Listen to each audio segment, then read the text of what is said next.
yagize ati amakimbirane ahangayikishije cyane ni akomoka ku Rwanda.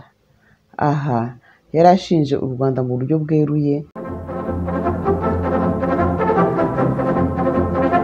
kugeza kuri update confidential report baherutse kugeza ku gashami k'umuryango w'abibumbye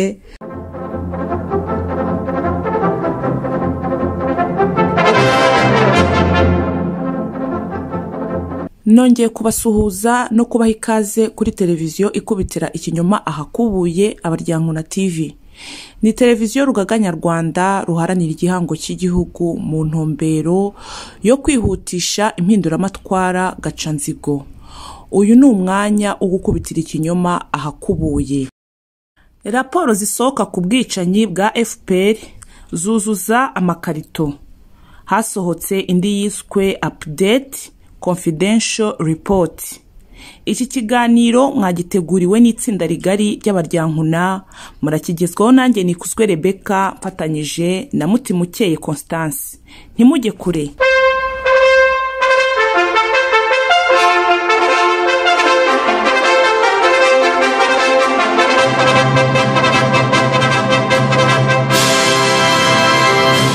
Muri iyi minsi tugera tubona imibanire y'u Rwanda na Leta Zunze Ubumwe za Amerika ndetse n'imibanire yarwo n'umuryango w'abibumbye UN igenda irushaho kumera nabi. Nyamara mbere siko byahoze. Nawe uyoboye ko Amerika ifite ijambo rikomeye muri UN.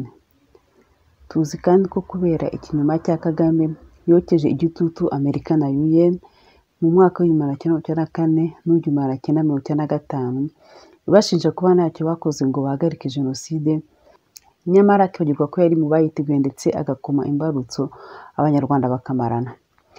Tuzi ukuntu umwaka w'1995 Kagame yagiye kwiriza muri Pentagon yo muri Amerika asaba gukurikirana abo yashinjaga jenoside bari bahungiye mu cyitwaga Zaire, agasaba ko bakwigizwa kure y'imipaka.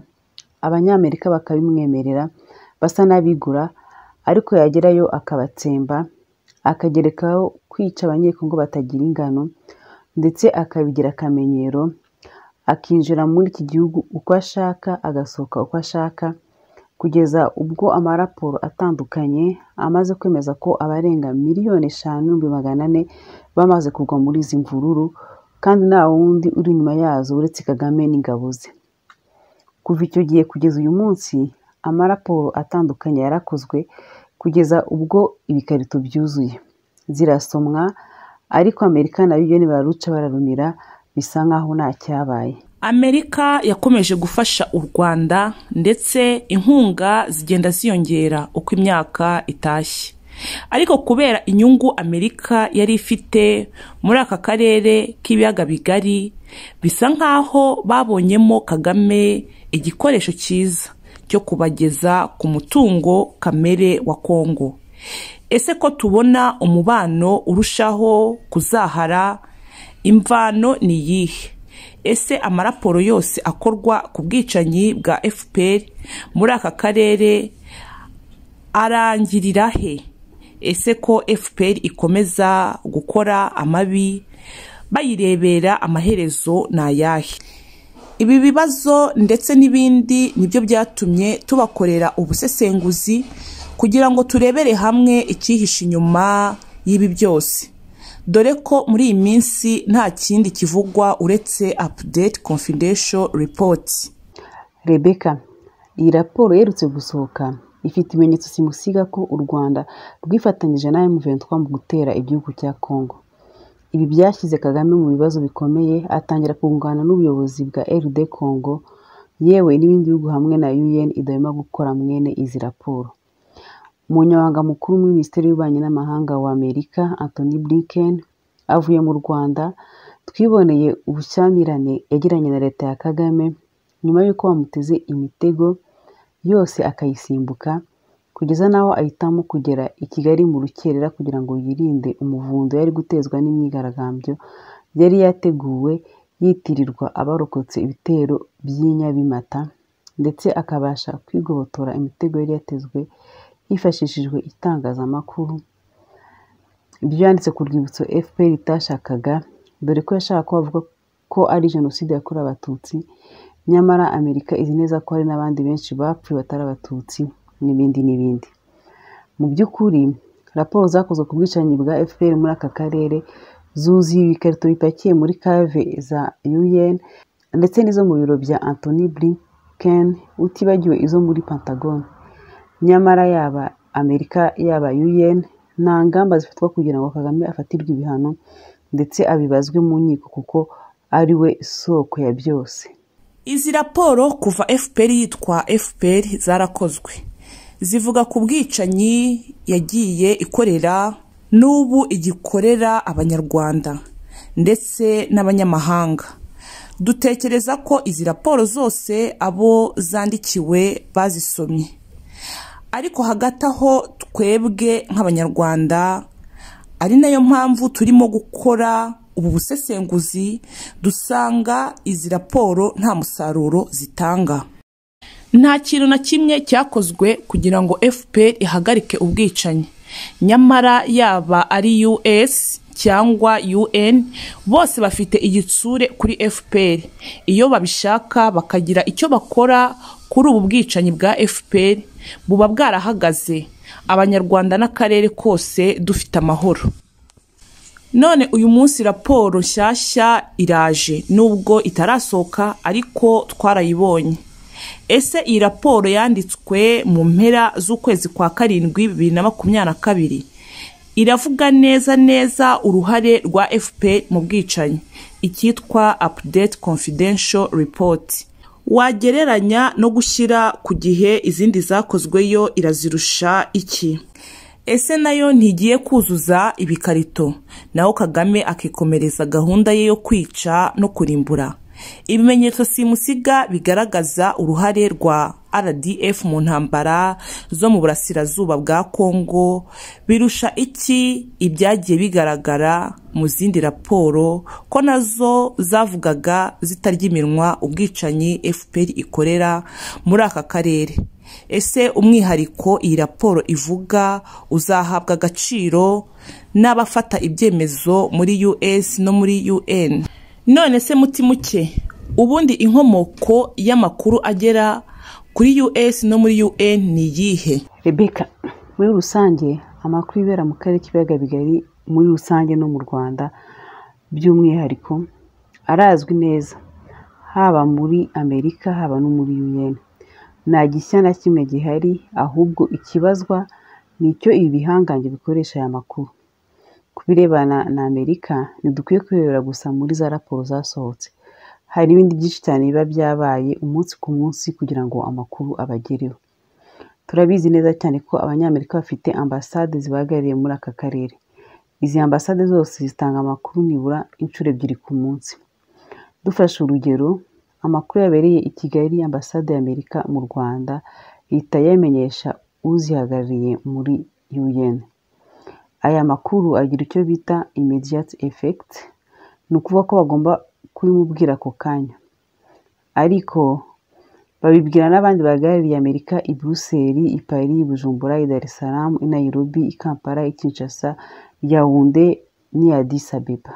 US ifite kandi ibiro biri muri Department of State bishinzwe uburenganzira bwa muntu. Batanga buri gihe raporo ivuga ko uburenganzira bwa muntu buhagaze mu Rwanda kuva rwabona ubwigenge mu 1962. Hakaba na raporo ibi biro byohereza muri Department of Defense bigasuzumwa na CIA. Ubu buryo butatu bwo kubona amakuru y'u Rwanda kuri US bituma buri makuru agezweho abazwi neza ndetse yasesenguwe neza ku buryo nta kibacika. Nicyo kimwe no muri UN, kuko hariho akanama k'umuryango w'abibumbye gashinzwe amakuru ku isi. Hashyizweho kandi itsinda ry'impuguke za UN ryashyizweho n'umwanzuro resolution nomero 1563 cyo muri 2004 kuva iri tsinda ryajyaho rimaze kongerwa manda inshuro 14, rikaba rimaze gutanga raporo inshuro 36. Iri tsinda ritanga raporo y'igicagate mu kwezi kwa 12 na raporo irangiza batanga mu kwezi kwa 6 kwa buri mwaka. Ahubwo muti muke ngo haba hari isano hagati ya raporo y'impuguke ya 2012 n'iya 2022. Cyane rwose Rebecca, ubundi iyi raporo y'itsinda ry'impuguke muri mwaka 2022 irimo ibice bibiri. Hari raporo nini ifite amapaje 301, ariko hari n'indi no bise update yo mu kwezi kwa 7 igizwe n'amapaje 30. Nubwo raporo y'uruka yamenyekanye mu kwezi kwa 7 yari yasohotse ku itariki ya 14 z'ukwa 6 mwaka 2022. Muri iyi raporo no y'amapaje 30, impuguke za UN zivuga ko zifite ibyo bita solid evidence, wakwita ibimenyetso simusiga by'uko ingabo z'u Rwanda RDF ziri muri Congo. Gusa nayitaniye na gato n'indi igeze gusohoka mu mwaka 2012 yari addendum yasohotse ku itariki ya 27 ukwezi kwa 6 mwaka 2012, uretse ko yo yari ifite amapaje 48. Naho mu gika cya 4 bavugaga ko ingabo z'u Rwanda ziri muri Congo kandi zafashaga M23 gushakisha abasirikare, zikabaha amasasu, ndetse akabari nazo zitanga amabwiriza yo kuyobora imirwano byo bita command and control. Kubera iyi addendum yo mu mwaka 2012 hatumiwe abatangabuhamya batandukanye muri subcommittee kuri Afurika ku itariki ya 11 ukwezi kwa 12 mwaka 2022 kugira ngo bavuge icyo bazi ku byaberaga mu burasirazuba bwa RD Congo.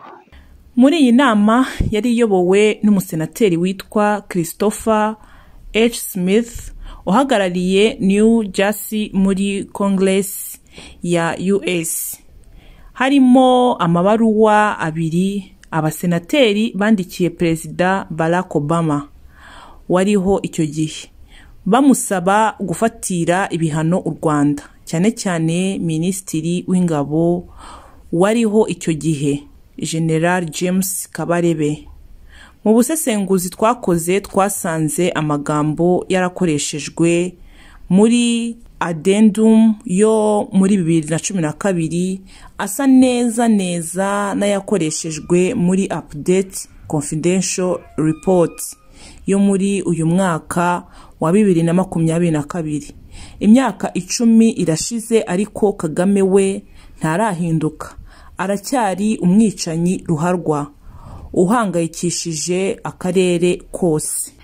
Nta kintu na kimwe kigeze kiva muri iyi nama yo muri 2012 kuko Barack Obama wari wandikiwe n'abasenateri bamusaba gufatira ibihano u Rwanda atigeze abikora, ndetse yigira nk'utarabisomye. Nyamara abasenateri ntibasabiraga ibihano u Rwanda gusa, ahubwo babisabiraga n'abantu ku giti cyabo kuko babashinja gukora ibyaha bikorwa mu gihe cy'intambara mu burasirazuba bwa RD Congo. Gusa haje kubaho ikiswe Force d'intervention brigade cyari kiganjemo ingabo zo muri SADC, cyane cyane Tanzania, Malawi na Afurika y'Epfo, kugira ngo zijye kwirukana M23. Kagame arakomeza arasugira, arasagamba, nihagira ibintu bimufatirwa, ndetse n'agatsiko kari kamukikije gakuriwe na James Kabarebe. Ahubwo se Rebecca, ubundi inshingano z'itsinda ry'impuguke za UN ni izihe? Mu nshingano enye z'itsinda ry'impuguke za UN harimo 3 zibanze, arizo: iya mbere kureba niba ibihano byo kutinjiza intwaro byubahirizwa, iya kabiri kureba niba hadakorwa ibyaha byo mu gihe cy'intambara, iya gatatu kureba niba nta gusahura umutungo wa Congo bibaho. Iyo karangije imirimo yako gatanga raporo, ariko icyo zihuriyeho nuko zirengagijwe haba ku ruhande rwa US cyangwa ku rwa UN. Izi nshingano zose zifite impamvu, kuko ibibazo byose byo muri aka gace bituruka mu Rwanda bikabona gukomeza bijya muri Congo. Kuva mu 1996 nibwo UN yatangiye kureba kuri Kongo cyane, ndetse ishyiraho intumwa yihariye, umunyamategeko Roberto Galento, kugira ngo akurikirane ibyahaberaga maze ajya atanga raporo kugira ngo hashakishwe ikindi cyakorwa. Muri raporo nomero E/4/2001/40 Galento yatanze ku itariki ya mbere ukwezi kwa kabiri mwaka wa 2001 yasobanuye ibibazo byo guhonyora uburenganzira bwa muntu muri RD Congo, ashingiye ku mwanzuro wa komisiyo y'uburenganzira bwa muntu nomero 2000/15 wongeraga manda yeho umwaka umwe. Mu mwanzuro w'inteko rusange w'umuryango w'abibumbye nomero A/3/55/L/62 yasabwaga gutanga raporo mu mwaka wa 2001. Mu mwanzuro wa Roberto Galento yavuze ko icyo gihe hari ubushyamirane bugera ku 9 bwagiye bugirwamo uruhare n'ingabo z'ibihugu 6 bitandukanye ndetse n'imitwe 21 yitwara gisirikare. Yagize ati, amakimbirane ahangayikishije cyane ni akomoka ku Rwanda. Aha yarashinje u Rwanda mu buryo bweruye, anibutsa ko umwanzuro w'akanama k'umutekano nomero 1304/2000 bashinjaga u Rwanda na Uganda kuvogera ubusugire bwa RD Congo, yita ibihugu byombi ko bihuruje bitatumiwe muri icyo gihugu. Muri iyi raporo Roberto Galento yagaragaje ko RCD ifashijwe n'u Rwanda yishe abaturage batagira kirengera, defenseless civilian population, hakoreshejwe imihoro, ibyuma n'imbunda, bituma hapfa ibihumbi by'abantu, cyane cyane mu duce twa Genge, Kalehe, Kilambo, Katogota, Kamanyola, Lubalika, Lubelezi, Chidaho, Uvira, Shabunda, Lusenda, Lubumba, Lulingu, Butembo na Mwenga. Anavuga kandi ko abagore 15 bashyinguwe ari bazima nyuma yo kwicwa urubozo. Icyo gihe Kongo yari igabanyijemo ibice bitatu: icyagenzurwaga na guverinoma, icyagenzurwaga na MLC ya Jean Pierre Bemba, ndetse n'icyagenzurwaga na RCD yafashwaga mu buryo butaziguye direct n'u Rwanda.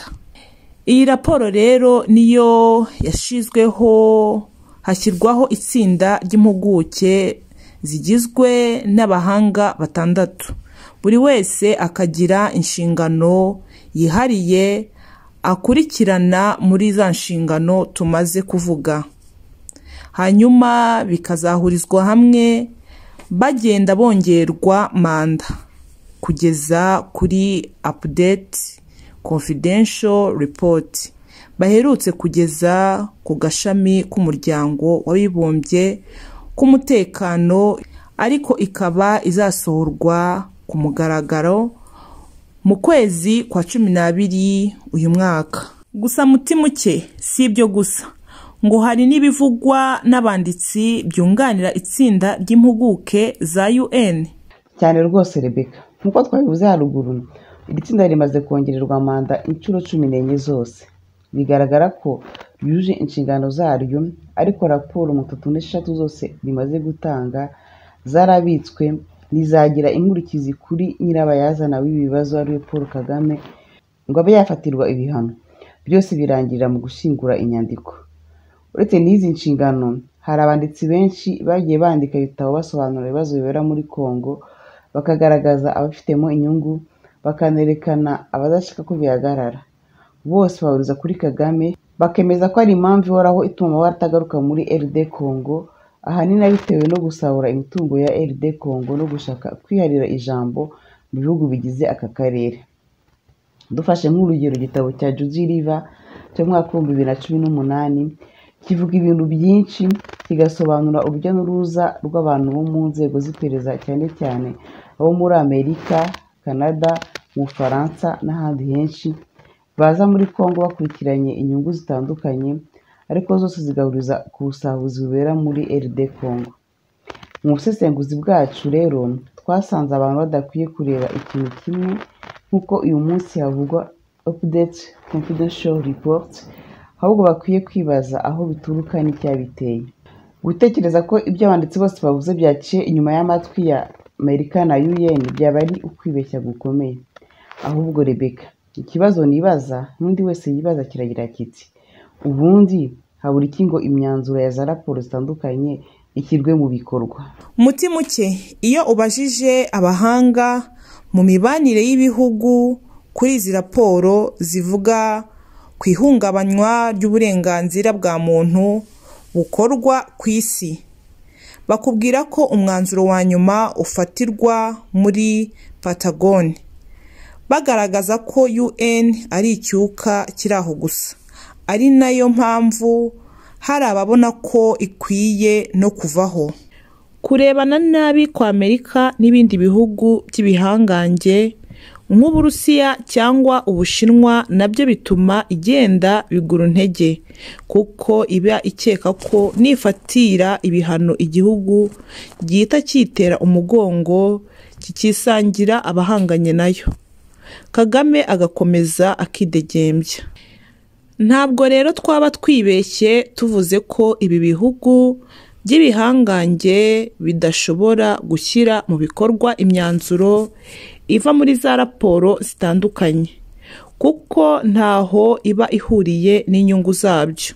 Ikindi gituma imyanzuro itihuta cyangwa ikirengagizwa si uko ibibera muri aka gace bitazwi, ahubwo ni ukubyanga ku bushake. Mu kwanzura ubusesenguzi twavuga ko iyo urebye amaraporo akorwa buri gihe ariko akaba apakiye mu makarito, ukareba amakuru atangwa n'inzego z'ubutasi n'iz'iperereza z'ibihugu bikomeye, ukareba imiryango iharanira uburenganzira bwa muntu ikorera muri RD Congo, nayo ihora itanga raporo kandi zuzuye kuko ziba zivuga icyabaye, aho cyabereye n'isaha cyabereye kikiba, ku buryo hatazamo kwibeshya, ukongeraho abanditsi badahwema kwandika ku bwicanyi, ubusambo n'ubusahuzi bya FPR.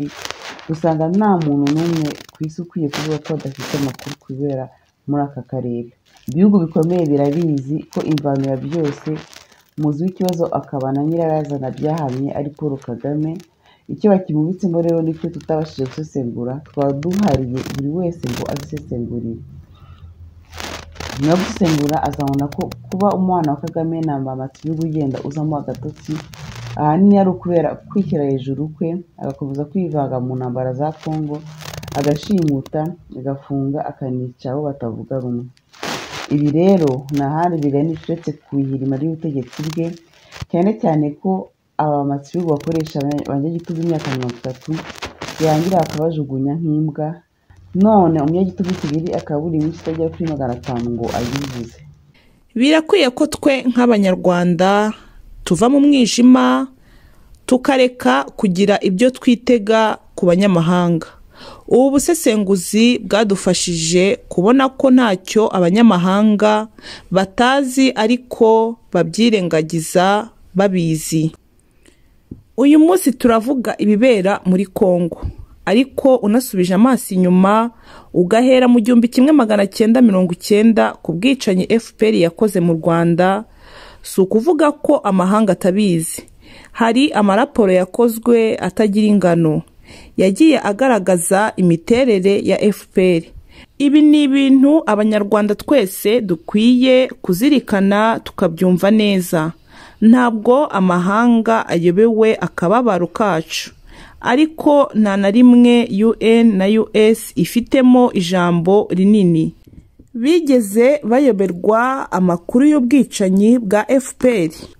Aha rero ni ikibazo gikomeye cyane cyo kwibaza impamvu abanyamahanga batereranye u Rwanda, ahubwo bampatse ibihugu bakarenga bagaha FPR rugari, bagahumiriza ku byaha bifite gihamya ubundi amahanga yose akwiye guhana yihanukiriye ahandi ku isi bikorerwa, ariko mu Rwanda byagera kuri FPR bakaba ntacyo barakora kugeza ubu ngubu, nyamara bakirirwa basakuza ngo bakoze amaraporo. Aya mahanga yose ahora ateza ubwega ngo turabizi FPR bica, ariko imyaka 28 irihiritse nta kirakorwa.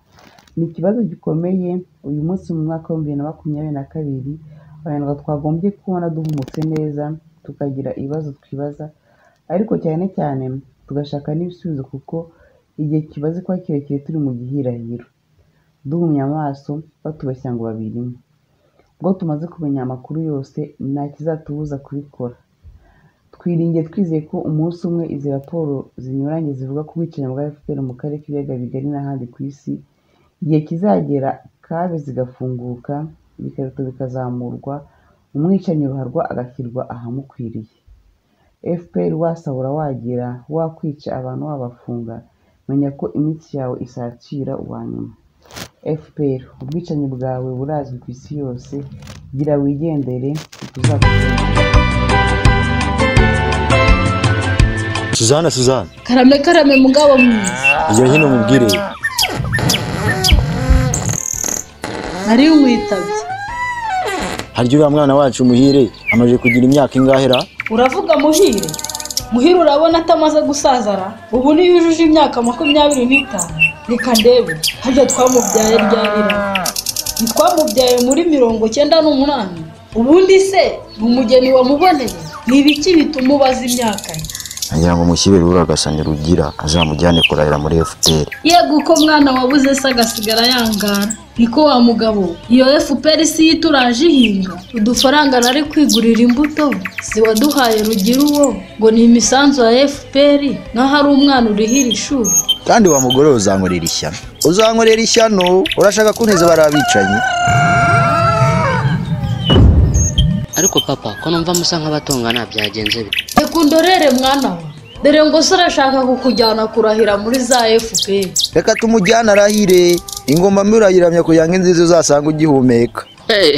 Umva papa nawe ibyo bisubizo bikuye ubu ubwo yarabikemeye amakuru yose washaka waya singuciye mu ijambo umbabarire nk'umubyeyi. Uzi ko FPR ushaka ngo ujye kurahiramo yo na Kagame bashinzwa kugira uruhare muri genocide. Igihe twahereye tabirambiwe, ibi si ibintu by'u Rwanda. Uzi ko FPR, RDF na Kagame wabye bashinzwe ibyaha byibasiye inyoko muntu haba hano mu Rwanda ndetse no muri Kongo. Zira daso polisi n'abasekare rwo barasa abantu FPR na Kagame babitera. Abantu barunzwe muri gereza, abasenyerwa, abamburwa ibyabo n'ababuzwe epfo na ruguru, FPR na Kagame. None ngo ninjye kurahira? Reka neva, ibyo si byashoboka. Singiye kwigaragura mu kidendezi cy'amaraso yamenywe na Kagame na FPR ngo nukurahira. Wapi papa, ibyo bintu ntago bishoboka kwera, umbabarire kandi. Manoga gasharije ibyo umwana wanjye avuga niki? Njye kuraba rubayiza, nabanze Imana nababyungura. Bose mbabwira ibi bintu tubivemo tubivanemo n'abana bacu.